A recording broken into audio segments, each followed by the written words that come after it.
सबसे पहले आपको बताएं, chairman Peoples Party Bilawal Bhutto Zardari ने कहा है कि ऑपोजिशन का एतराज सिर्फ ये है कि आईनी अदालत में जस्टिस ईसा को ना लगाएं। ऑपोजिशन को किसी की शक्ल या फैसले पसंद नहीं तो आईनी अदालत ही की मुखालिफत कर रहे हैं। कोयटा में बलूचिस्तान हाई कोर्ट बार से खिताब में बिलावल भुट्टो जरदारी ने कहा कि आईनी अदालत में जस्टिस काजी फाइज ईसा बैठे हैं या जस्टिस मंसूर, उन्हें कोई मसला नहीं है। किसी और की मुखालिफत फर्ज से हो सकती है मगर उनका मौक़िफ़ किसी फर्ज से मुंसलिक नहीं है। I feel passionately that we should build a constitutional court, both on the federal level, on the provincial levels. We should amend the power to appoint judges, and we have to get rid of this concept of holy cows wherever they may be. ये जो आप कह रहे हैं कि हम किसी शख्स के लिए, वो तो कोई और कर रहा होगा, किसी शख्स के लिए दूसरे को लग रहे होंगे कि आप किसी शख्स के ख़िलाफ़ ये कर रहे हैं, बट ये गलतफहमी ना हो कि मैं किसी शख्स के लिए ये कर रहा हूँ। हमारा अपोजिशन कह क्या रहे हैं कि जो भी करना है आपने सही करना है, बस ईसा को ना लगाए। तो मैंने तो नहीं लगाना ना, मेरा, but it's not my, no, excuse me, you may not want him, no, let me finish my point, excuse me ma'am, you may not want him, but it's not me or you to decide. या आप फैसला करें, अभी फैसला करें कि chief justice के लिए इलेक्शंस होंगे, मतलब मुझे शक्ल पसंद नहीं, मुझे फैसले पसंद नहीं, तो उस बात पे please emptying before the legislation is passed, before the court is made, before we decided on the judicial appointment का प्रोसेस कि ये बंदा बनेगा तो मैं नहीं मानूंगा, that is a very person specific objection to this constitutional amendment. जो मौजूदा चीफ जस्टिस ऐसे कहना कि मेरा कोई आपका पर्सन स्पेसिफिक एतराज है सर, वो भी अफसोस के साथ बलूचिस्तान के चीफ जस्टिस, वो चीफ जस्टिस जिसने हमें फैजाबाद दरना का केस दिया, वो ही चीफ जस्टिस जो आज कहता है कि मैं पार्लियामान को मानूंगा, मैं आइन की मानूंगा। But the point is, don't pretend that I have a person-specific agenda. You have a person-specific agenda, and it is an anti-Justice Faiz Issa agenda. I hold both Justice Faiz Issa and Mansoor Ali Shah in the highest regard, more so than anybody else, and I do not have to appear before them. I do not have to keep them in my favor for my cases to be heard. I do not have to keep them in my favor to ensure that for the next 3 years or the next 5 years, my practice grows. But I will always, for the rest of my life, honor these two individuals. Because इनके दौर में वो हुआ जो पाकिस्तान की तारीख में नहीं हुआ मासी। ब्रेक के बाद आपको बताएं, सुप्रीम कोर्ट में आर्टिकल 63A नजरसानी केस की समाअत के दौरान चीफ जस्टिस काजी फाइज ईसा ने रिमार्क्स दिए हैं कि वोटिंग कराई ही इसलिए जाती है कि वोट गिना भी जाए। हम कौन होते हैं ये कहने वाले कि तुम बाज़मीर नहीं हो, किसी की ज़मीर का मामला तय करना मुश्किल है। चीफ जस्टिस ने यह सवाल भी किया कि जो लोग पार्टियां बदलते हैं उन्हें ज़मीर वाला समझें या ना। एडिशनल अटॉर्नी जनरल ने अदालत को बताया कि 63A तशरीह के फैसले में डी सीट करने का हुक्म नहीं है। कहा गया है कि वोट कास्ट नहीं होगा, जिस पर चीफ जस्टिस ने सवाल किया कि जब आइन वाज़े है तो उसमें अपनी तरफ से कैसे शामिल किया जा सकता है। अदम एतमाद में अगर वोट गिना ही ना जाए तो वज़ीर आज़म को नहीं हटाया जा सकता। सुप्रीम कोर्ट बार एसोसिएशन के वकील शहजाद शौकत ने कहा कि यह फैसला आइन दोबारा लिखने जैसा है। सुप्रीम कोर्ट बार एसोसिएशन और पीपल्स पार्टी ने हुकूमत की नजरसानी अपील की हिमायत, जबकि PTI ने नजरसानी की मुखालिफत की है। केस की मजीद समाअत कल दिन 11:30 बजे होगी।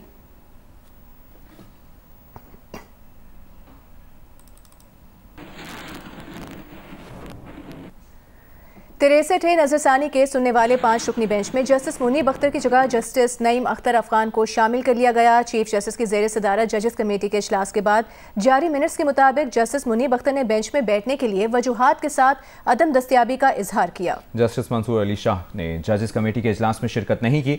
जस्टिस मंसूर अली शाह ने इस केस के बेंच में भी बैठने से इनकार किया, जिसके बाद जस्टिस नईम अख्तर अफगान को बेंच में शामिल किया गया। समाअत के आगाज़ पर चीफ जस्टिस ने कहा कि जस्टिस मंसूर के इनकार के बाद जस्टिस नईम अख्तर अफगान के अलावा कोई ऑप्शन नहीं था। वो नहीं चाहते कि दूसरे जजेस को डिस्टर्ब किया जाए।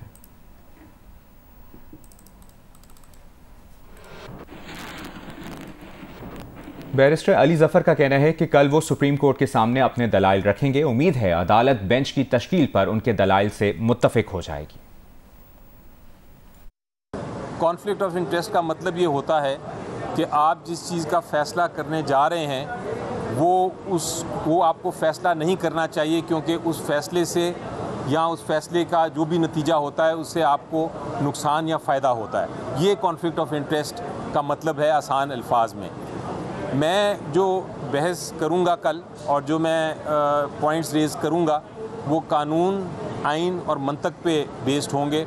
वो किसी पर्सनल किसी स्पेशल जज के या कोई पर्सनल कमेंट्स नहीं होंगे, वो बिल्कुल कानूनी नुकात होंगे। और मुझे यकीन है कि वो जो कानूनी नुकात हैं वो इतने वज़नी हैं, वो इतने भारी हैं, वो इतने दुरुस्त हैं और इतने कानून और आइन के मुताबिक हैं कि वो इंशाल्लाह उनको मंजूर किया जाएगा। अभी आपको बताएंगे कौमी असम्बली में पार्लिमानी रहनुमाओं का कल होने वाला इन कैमरा इजलास मुलतवी कर दिया गया है। इस बारे में बात करेंगे नुमाइंदा जियो न्यूज़ आसिफ बशीर चौधरी से। आसिफ, एजेंडा क्या था इस इजलास का और क्यों मुलतवी किया गया इसे? जी बिल्कुल, हमारे दो सूबों खैबर पख्तूनख्वा और बलोचिस्तान में सिक्योरिटी की सूरत हाल के ऊपर जो है वो सिक्योरिटी इस्टेब्लिशमेंट ने ब्रीफ करना था और स्पीकर नेशनल असम्बली ने तमाम पार्लिमानी लीडर्स को बाज़ाब्ता तौर पर कल के इजलास की दावत भी दे दी थी। ताहम आज शाम को इस इजलास को जो है वो अचानक मुलतवी कर दिया गया है और तवक्को यही जाहिर की जा रही थी कि इस इजलास में आर्मी चीफ और इंटेलिजेंस चीफ जो हैं वो आएंगे और इन कैमरा ब्रीफ करेंगे सिक्योरिटी सूरत हाल के ऊपर। ताहम आज इस इजलास को जो है वो मुलतवी कर दिया गया है। हमारी जो बात पार्लिमानी ज़राए से बात हुई है तो उसमें उनका ये बताना था कि एक पार्लिमानी लीडर जो हैं उनकी दस्तयाबी भी मशकूक थी और बाज़ कुछ दीगर वजूहात ऐसी पैदा हुई जिसके बाद कल के इजलास को ताउक्म सानी मुलतवी कर दिया गया है। जी बहुत शुक्रिया आपका आसिफ बशीर चौधरी।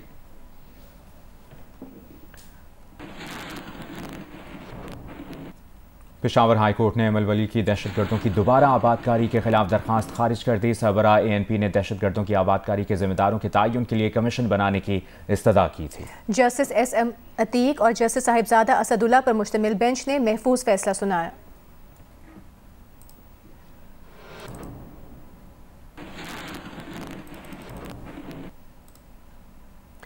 पाकिस्तानी तंजीम मिलकर वॉलंटियर्स ने मुल्क के सबसे बड़े IT और टेक्नोलॉजी अवार्ड की कम्युनिटी सर्विस कैटेगरी में बेस्ट कम्युनिटी सर्विस का गोल्ड अवार्ड अपने नाम करके कॉमनवेल्थ इनोवेशन अवार्ड के बाद एक और बड़ी कामयाबी हासिल कर ली है। मिलकर 20,000 रजाकारों पर मुश्तमिल पाकिस्तान का सबसे बड़ा वॉलंटियर नेटवर्क है। तफसील देखिए इस रिपोर्ट में। मिलकर वॉलंटियर्स ने पाकिस्तान के सबसे बड़े IT और टेक्नोलॉजी अवार्ड की कम्युनिटी सर्विस कैटेगरी में बेस्ट कम्युनिटी सर्विस का गोल्ड अवार्ड अपने नाम करके कॉमनवेल्थ इनोवेशन अवार्ड के बाद एक और बड़ी कामयाबी हासिल कर ली। मिलकर 20,000 रजाकारों पर मुश्तमिल पाकिस्तान का सबसे बड़ा वॉलंटियर नेटवर्क है। आप भी मिलकर पाकिस्तान में बतौर रजाकार शमूलियत अख्तियार करके पाकिस्तान की तरक्की में अपना किरदार अदा कर सकते हैं। विफाकी इदारे शुमारियात ने बताया है कि मुल्क में सितंबर में महंगाई की शरह 6.9% पर आ गई है। इदारे शुमारियात के मुताबिक गुज़िश्ता साल सितंबर में महंगाई की शरह 31.4% थी। जनवरी 2021 के बाद सितंबर 2024 पहला महीना है जिसमें महंगाई की शरह 6.9% रही। तज्ज़ियाकारों ने कहा है कि अगली मॉनेटरी पॉलिसी में शरह सूद मजीद कम होने का इम्कान है।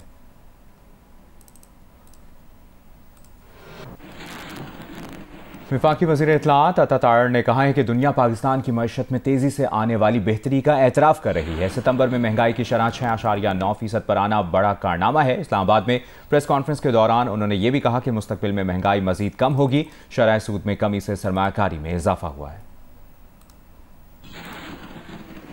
पाकिस्तानी मईशत के हवाले से भी एक बहुत बड़ी पेशरफ्त हुई और उस पेशरफ्त के हवाले से मैं इतना कहना चाहता हूँ कि ना सिर्फ MD IMF ने बल्कि वर्ल्ड बैंक ने पाकिस्तान की इकनॉमिक पॉलिसी की तारीफ़ की और कहा कि पाकिस्तान की इकनॉमिक पॉलिसी जो है वो ठीक तरीके से चल रही है। तो उनकी तरफ से ये बात कहना कि पाकिस्तान की इकनॉमिक पॉलिसी जो है वो ना सिर्फ ठीक तरीके से चल रही है बल्कि पाकिस्तान की ग्रोथ में इजाफा हो रहा है, पाकिस्तान में जो महंगाई है उसमें कमी आई है। तो ये पाकिस्तान के लिए एक एजाज़ की बात थी कि ना सिर्फ IMF का मुआहदा तय पाया बल्कि IMF का मुआहदा तय पाने के साथ साथ वहाँ पे बड़ी अच्छे तरीके से पाकिस्तान की इकॉनमी की भी तारीफ हुई है। जो महंगाई का सिंगल डिजिट में आना है, और महंगाई जो है वो सिंगल डिजिट में ना सिर्फ अगेंस्ट ऑल एक्सपेक्टेशंस आई है कि ये कहा जा रहा था कि जी महंगाई में कमी नहीं, क्योंकि पिछले साल 32% से इस साल 9.6% पे, और इंशाल्लाह ताला इससे भी आगे जाके जो है वो मज़ीद इसमें कमी वाक़या होगी। ये पाकिस्तान के लिए एक इस बात की गवाही है कि जो इकोनॉमिक पॉलिसी मियां शहबाज शरीफ साहब लेके आए और जो उन्होंने स्टेप्स लिए मईशत को लेके, वो पाकिस्तान के ना सिर्फ मफाद में थे, उनके समरात आना शुरू हो गए कि अल्लाह ताला ने हमें ये एजाज़ बख्शा कि नेतन्याहू की तकरीर में जब हमने वॉकआउट किया तो वो हॉल खाली था। नेतन्याहू ने वहाँ पे खाली हॉल से तकरीर की, तो ये भी एजाज़ पाकिस्तान को जाता है कि जहाँ पे हमने फ़लस्तीनियों की आवाज़ उठाई, उनके ख़िलाफ़ जुल्म बर्बरियत के हवाले से भरपूर तरीके से एक मुकदमा पेश किया और अक़वाम आलम को कहा कि इस पर खामोशी जो है वो जुर्म के बराबर है और इसका हल होना चाहिए, जंग बंदी होनी चाहिए और इसमें एहतसाब होना चाहिए। दीगर अहम खबरें शामिल करेंगे। आपको बताएंगे सेनेटर शेरी रहमान की क़यादत में पीपल्स पार्टी के वफ़द ने काफ लीग और ANP रहनुमाओं से मुलाकातें की हैं। पीपल्स पार्टी के वफ़द में नैयर बुखारी और मलिक शहादत अवान भी शामिल थे, जिन्होंने काफ लीग के चौधरी सालिक हुसैन और ANP के सेनेटर हिदायतुल्लाह से मुलाकातें की। मुलाकात के बाद गुफ्तगू में सेनेटर शेरी रहमान ने कहा कि आईनी अदालत के क़याम के लिए 26वीं आईनी तरमीम पर इत्तफ़ाक़ राय पैदा करने की कोशिश कर रहे हैं। रात के अंधेरे में चोर दरवाजे से बिल लाना पीपल्स पार्टी का वतीरा नहीं है। हमारी कोशिश है कि एक आईनी अदालत जो हो, जो हमारे COD का पुराना हिस्सा है, 2006 से मोहतरमा शहीद का ख्वाब है, इसका ये इस वक्त बेहतरीन मौका है इसको पुश करने का, जो हम कर रहे हैं, हर महाज पे कर रहे हैं। और जजेस की तकर्री में ये कोई पावर की जंग नहीं है, लेकिन ये पार्लियामान अपना हक मनवाने के लिए क्यों कुछ नहीं करे। तो हमारी कोशिश ये कि देखिए ऐसी कोई हेस्टी प्रोसेस ना हो, किसी फर्द वाहिद के स्पेसिफिक ना हो, और हम सबको साथ लेके चलने वाली पार्टी हैं। हमेशा 18वीं तरमीम में भी कंसेंसस क्रिएट किया है। तो अभी भी हम हमारे जितने इत्तेहादी हैं उनसे हम डे टू डे अब उनको अपडेट भी रख रहे हैं, उनको ऑन बोर्ड भी ले रहे हैं। हम सिविल सोसाइटी की भी गैदरिंग्स कर रहे हैं। आज कराची में है जी, दोपहर में हमारी पूरी जो लोग तंजीमी लोग हैं वो बैठेंगे, जो वहाँ पे ह्यूमन राइट्स के सेल्स चलाते हैं, तो वो सारे वहाँ भी इंगेज कर रहे हैं। हमारा इस वक्त एम ये है कि जी दायरे को हम शराकत के दायरे को वसी करें। कराची में हॉक्स पे रोड के करीब गोदाम में लगने वाली आग पर 80% काबू पा लिया गया है। आग पर पूरी तरह काबू पाने में मजीद कुछ वक्त लगेगा। इसकी तफसील बता रहे हैं राहील सलमान। जी, मणिपुर के इलाके में हॉक्स पे रोड पर कायम गोदाम में आग अभी भी लगी हुई है। ये 2 गोदामों में आग लगी थी। फायर ब्रिगेड हुक्काम ये बताते हैं कि सोलर पैनल एक गोदाम में रखे हुए थे, जबकि दूसरे में केमिकल था जो कि कॉस्मेटिक्स मसनूआत बनाने में इस्तेमाल किया जाता है। जो सोलर पैनल में आग लगी थी उस पर तो काबू पा लिया गया कुछ घंटे के बाद, लेकिन जहाँ कॉस्मेटिक्स में इस्तेमाल होने वाला केमिकल रखा हुआ है उस गोदाम में अभी भी आग लगी हुई है। और हमने देखा कि काफ़ी दूर से जो इस इलाके में धुआं नज़र आ रहा है। फायर ब्रिगेड की इस वक्त मजबूती तौर पर 10 से ज़ायद गाड़ियाँ काम कर रही हैं, जिसमें KMC फायर टेंडर, रेस्क्यू 1122 और उसके अलावा पाकिस्तान नेवी के भी फायर टेंडर यहाँ पर मौजूद हैं। आग पर काबू पाने का सिलसिला जारी है, लेकिन फायर ब्रिगेड हुक्काम ये बताते हैं कि इस पर काबू पाने में कुछ वक्त मजीद लगेगा। आग को फैलने से रोक दिया गया है। केमिकल की आग है, इस पर फोम के जरिए काबू पाया जाता है। फोम की ट्रांसपोर्टेशन जो है वो उसी वक्त की जाती है, और उसी वक्त जो है वो जिस वक्त आग लगी होती है उस वक्त फोम यहाँ पर पहुँचाया जाता है, उसको पानी में मिक्स करके फिर उसके बाद आग पर छिड़काव किया जाता है। इस वक्त जो है वो सूरत हाल कुछ बेहतर है, और फायर ब्रिगेड हुक्काम ये बताते हैं कि 70 से 80% तक आग पर काबू पा लेगी, जबकि इस पर मुकम्मल तौर पर काबू पाने में अभी भी मजीद कुछ वक्त दरकार है। इसके बाद कूलिंग का अमल शुरू किया जाएगा। जी। लबनानी मुजाहमती तहरीक हिज़्बुल्लाह ने इसराइली फ़ौज के जनूबी लबनान पर ज़मीनी ऑपरेशन की इत्तलात मुस्तरद कर दी हैं। सरबरा हिज़्बुल्लाह के मीडिया ऑफिस ने अपने बयान में कहा कि इसराइली फ़ौज लबनान की हुदूद में दाखिल ही नहीं हुई। हिज़्बुल्लाह के मुज़ाहमतकार इसराइली फ़ौज के मुंतज़िर और मुकाबले के लिए तैयार हैं। तल अबीब पर आज किया गया हमला सिर्फ शुरुआत है। दूसरी तरफ इसराइली हुकाम ने कहा है कि इसराइली फोर्सेस का जनूबी लबनान में कम फासले तक पेशकदमी का इरादा है। जनूबी लबनान में अब तक इसराइली फ़ौज और हिज़्बुल्लाह से कोई झड़पें नहीं हुई हैं। लबनान की फ़ौज के ज़राए ने भी इसराइली फ़ौज के लबनान में दाखिल होने की तरदीद की है। लबनानी फ़ौज के ज़राए ने कहा है कि ताहाल इसराइली फ़ौज लबनानी ज़मीनी हुदूद में दाखिल नहीं हुई है। अभी आपको बराह रास्त लिए चलेंगे इस्लामाबाद, जहां पर वज़ीर-ए-आज़म शहबाज शरीफ पाकिस्तान से ट्रैकोमा के खात्मे के हवाले से मुनक़्क़दा तक़रीब से खिताब कर रहे हैं। सेक्रेटरी हेल्थ डॉक्टर लू डपेंग, हेड ऑफ WHO इन पाकिस्तान, मेहमानान गिरामी, डॉक्टर साहिबान, ख़वातीन वज़रात और साइट सेवर्स, FHF एंड CBM के जो नुमाइंदे, उनको भी मैं खुश आमदीद कहता हूँ। आज बड़ा एक खुश नसीब दिन है पाकिस्तान की तारीख़ में कि ट्रैकोमा का ख़ात्मे का ऐलान आज एक इस तकरीब में हो रहा है। और ये अल्लाह ताला के बेपाया फज़ल व करम और उसकी कमाल मेहरबानी के साथ वज़ारत सेहत, हुकूमत पाकिस्तान, सूबाई हुकूमतें, NGOs, एक्सपर्ट्स और तमाम जो इदारे हैं, WHO, इन सब ने मिल के ये जो बहुत एक शानदार काविश की है। और जिस तरह अभी डॉक्टर असलम साहब ने बताया कि करोड़ों लोग उनकी बीनाई बच गई, बिल्कुल बर वक्त इलाज और जो मुनासिब जो एहतियाती तदबीर इख्तियार करने के साथ एक बहुत ही खुशाइन बात है और बहुत ही लायक तहसीन बात है। मैं समझता हूँ कि इसी तरीके से जिस तरह ट्रैकोमा का ख़ात्मा अल्लाह के फजल से हुआ और उम्मीद वासिक है कि दोबारा ये बीमारी पाकिस्तान में कभी नहीं लौटेगी।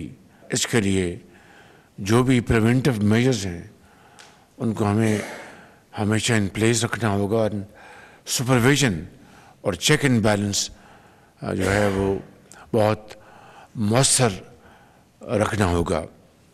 इसी तरीके से मैं समझता हूँ कि पोलियो का ख़ात्मा भी एक अव्वलीन ज़रूरत है। हेपेटाइटिस का जो मर्ज़ है वो पाकिस्तान में बहुत तादाद में है।